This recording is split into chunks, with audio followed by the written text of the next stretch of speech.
Parsha 101, Haftarah 101. This week's Haftarah for Parsha's Re'eh. And as with the preceding weeks and the weeks to come, next couple of weeks to come, it's from the book of Isaiah, the book of Yeshaya. It's one of the Haftarahs of consolation. And this week's Haftarah Hashem addresses the city of Jerusalem, the city of Yerushalayim. It says, "Oh, the storm-afflicted city, you have not yet been comforted. Let us comfort you. In the future, I will build you up with gemstones in your foundation and your stones and etc." It goes through a little bit of description of these beautiful gemstones that will be used to build the city of Jerusalem. And there's, in the second verse of the Torah, it talks about kadchod, and it says that the angels are discussing what kind of gemstone is this. And Hashem says it's going to be both of them. Like this or like this, oh, it's going to be both of them. And it's, wait a minute, it's going to be both of them. How can it be two at one? And it seems that the discussion is about, there are certain gemstones that they have their own brightness, they have their own light to them. They bring their own light. And then there's other gemstones that you have to, you polish them up, you shine them brightly, and then they can reflect light in a very beautiful kind of way.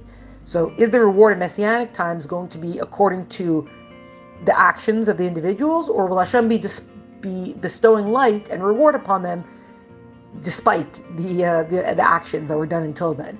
And so Hashem says, oh, let it be both. Let the reward in Messianic times be both. Both what as individuals we achieve on our own, and also Hashem adding and blessing and light, etc., beyond anything that we could have reached on our own. And the Torah keeps going on and speaking about the peace that will be, and those who try to oppress you will be no more, and the weapons raised against you will be no more. It talks about how the Torah is like water and wine and milk. It says, all those who are thirsty, go drink Torah, which also seems an interesting thing. Like, of course, if you're thirsty, you should go to water. And here it's not saying, it's not just, obviously the prophet is not saying something that's so obvious.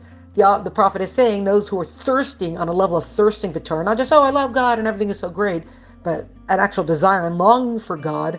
Don't just be standing around like, oh, I thirst so much for God. Go and drink the water. Torah is right there. It's accessible to you. It's yours.